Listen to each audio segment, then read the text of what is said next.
that's what I get for just assuming that because it worked on StreamYard yesterday, that it's working now. So, okay. So what I've got this afternoon um, is, let me switch cameras here. I received a box from over the water. This is from Dan, uh, Bill Goats at Mastodon.lol. Dan does a lot of interesting stuff. So before we get into the box, I wanted to show you guys some of the stuff he's done. It's pretty cool. So let me make sure I'm not covering this up. So Dan is on Mastodon at Bill Goats at Mastodon.lol. As he says here, he's into cats, retro computing, clip art, photos of the sky, live, laugh, local talk. But one of the things that Dan and I share some common hobbies. He does knitting, which I do. He also spins his own wool. I don't do that, but my wife does. And I was in a conversation with him about, he lives in Orkney. So that is, if you go to the United Kingdom, north of Scotland, it's this archipelago? Yeah, that's how you say it. That is north of Scotland. And it's famous for fertile land in the middle of the islands and sheep, and a particular kind of sheep. Let me see if I can get to the link here. So this is a North Ronaldsay sheep. I guess they were imported to the island like back in the Iron Age or something like that, possibly. Can't remember exactly what it was. I read the Wikipedia a few months ago.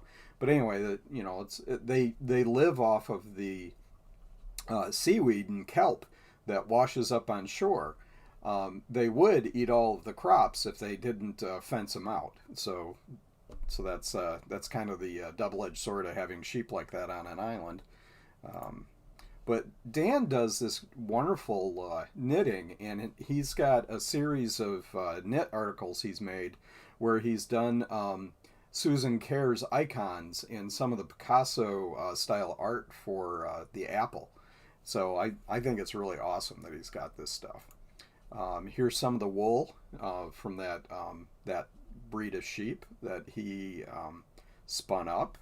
And I forget what this is called, but it's a way of stretching and storing it until you put it into a skein of yarn. And then he also bakes bread, which is something else I do. And he's also into AUX and has done a lot in AUX. So another interest of mine. And then he also messes around with HyperCard. And here's a short, I don't think I have the audio for it. I didn't patch that in. I don't know. We'll see if it works or not. I just wanted to cover it. So what he's done here is he's got a little project that's a light sensor and a HyperCard stack that detects the light level and then speaks and says whether it's too bright or it's just right. So in case you wonder, this is how you get Skynet, is you start building stuff like this and you end up with Skynet. So, get out of that. Oh, you can find him on Twitter too. But it's a beautiful area of Scotland. Some of you might know that I'm part Scottish. I wear kilts.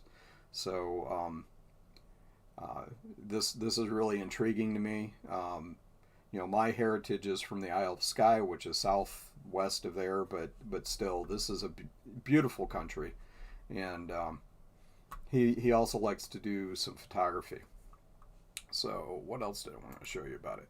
So here's some of the kelp that you see off the shore. I think I covered everything here. Anyway, go to his Mastodon and look. And he's got a lot of media here where he's done some stuff and some posts. Um, he's worked on a lot of Mac computers and printers and, reviving them, that kind of thing. So, really interesting dude. Now, getting to the package. We happen to be chatting about the sheep and the wool and stuff that he gets. He also does Twitch stream occasionally where he shows him spinning. So we got to talking about it, and he said, "Hey, I'll send you a sample of that wool." And my wife was really interested in seeing it. So of course, this is what I have left of that wool. Let me switch cameras. Sorry, wrong camera.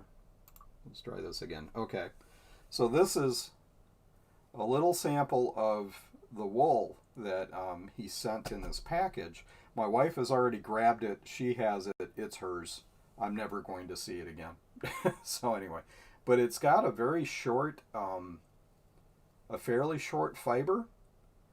But this is very soft and very nice wool. I like the fact that it's got dark and light fibers in it. So it should, when she gets it spun up, it should look really nice. But it's a beautiful wool to work with, from what I can tell. Anyway, I'm not a spinner.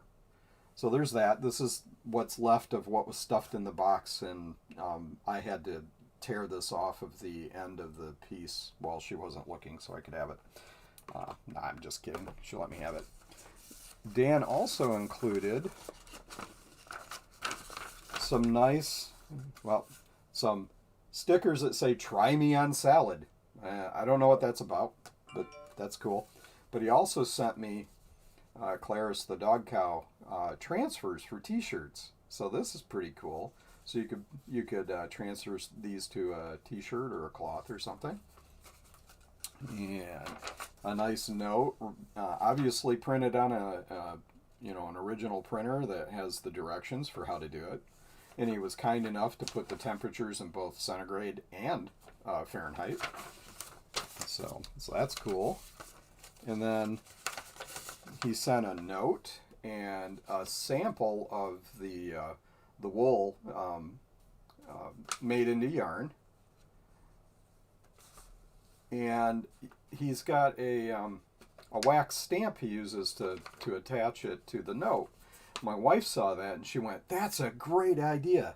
I've got to set up the same thing." She journals everything she does for spinning and knitting, and she said this would be an excellent way of putting samples inside her ledger without having to tape it there or do something else.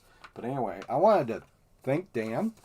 This is great. My wife and I have talked about finding some unique yarn that might be only available in the U.S. so that we could send it to you.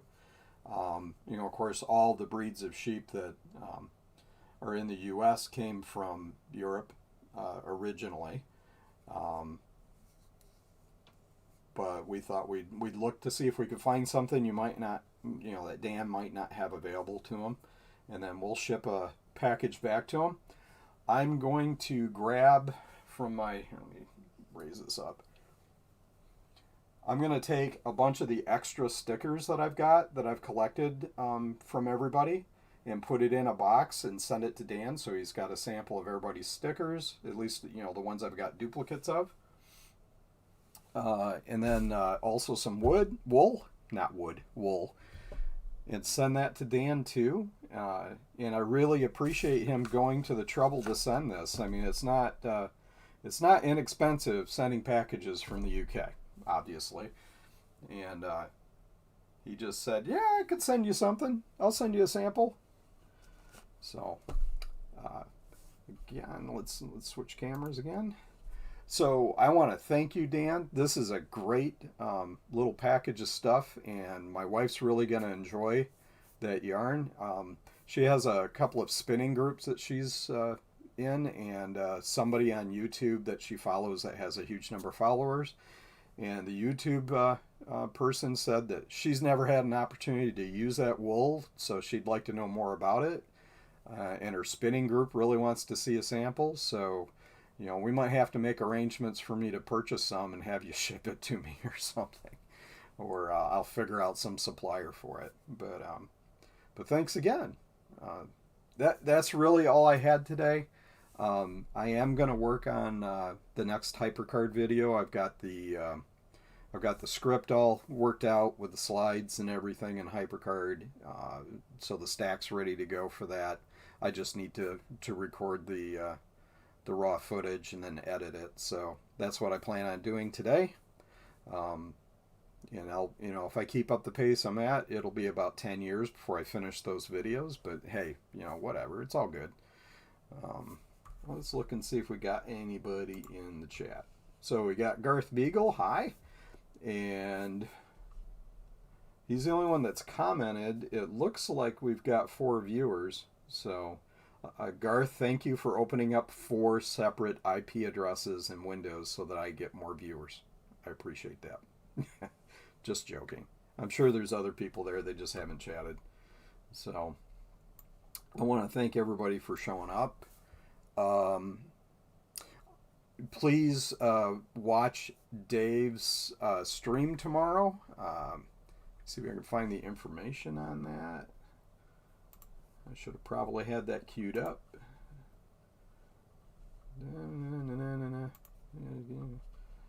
Yeah, I gotta find it. Anyway, it's Dave's Vintage Apple Tech. He live streams almost every Sunday, and I think he's starting a little earlier this Sunday, so it's going to be 11 a.m. Eastern time, and it'll go on for hours. And we just have a bunch of people that get together and work on whatever projects and talk about stuff, and it's a lot of fun. So please, I'll join in, and I hope to see you there too. And I think that's it. Well, one other thing I've been doing, I'm kind of going through a bunch of different programming environments and languages on the Apple II, and had a little bit of a challenge working with Pascal and getting a adventure program to work properly. So I kind of gave up on that for now. The person that uploaded the adventure programming in Pascal book that has the source code for it reached out to me and asked me, if it, to describe the problem I was having with it, maybe it could help. So maybe I'll get back to it, but what I'd really like to do is take that program and rewrite it for AppleSoft Basic, and also for maybe even Fortran, even though Fortran's not a language I've got really any experience in. And then I'm learning assembly right now for the Apple II, so hopefully I could do something like a miniature adventure game in assembly, and then also port it over to the Macintosh. Maybe use Pascal on the Macintosh to do it. So, but I think that'd be a fun project too. I think that's really... Oh, hi Theron. Looking forward to the concert tonight. Can't wait to start that. Yeah, this is kind of my beard color, isn't it? I could do beard extensions like I need them, right? So yeah, I could hide that, right? Nobody would know I had it in there. Now I can't get it out. There we go. Hey, Big Bad Biologist. Really sorry about that adapter slot that you added for, was it Visa support or VLB on that 486? That was a really interesting board. I've heard of boards that did that were those transitional boards where they could be a 386 or a 486. Never used one before, but that was interesting. And what I really like about the live streams that we do is that even if you're not successful with doing something, we learn something every time we do something like that. You know, I've toasted more batteries than I care to mention, but I learn something every time I do it, and but it's a lot of fun, and I appreciate you live streaming that. I learned something I didn't know. Um, let's see. I always draw out these endings. I do the same thing in meetings, management meetings, because once you move to management, there's a bit of a disconnect with the rest of the staff. They don't joke around and talk to you like you know, they used to when you worked with them. So when we have manager only meetings, we can kind of let our hair down and talk like coworkers, you know. So I tend to extend those meetings longer by bringing up other things like, hey, you know, we need to talk about this aspect too. Do we have time to talk about it? You know, so that we can just chit chat. Um, but there's, again, I want to say I really am thankful for the community and everything that everybody is doing.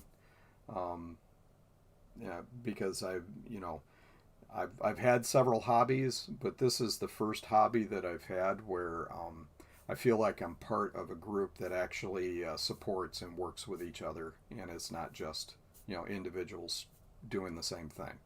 So I really do appreciate that, and that's, I guess that's it. So I'm gonna call it here. Thanks for everybody for showing up, and Dan, expect a package in the future. Got to get some stuff together to do it, but and I'll have to talk to you about your address because I don't think it's going to be good enough to use your return address on here, where you said little over the water. I think I you know, I understood what you were doing, but you know, the U.S. Postal Service is not very funny. It's sad, really. They're strange, but they're not funny. Haha. So, all right, gonna play the outro now. See everybody tomorrow on Dave's stream, and I'll see you in the next video.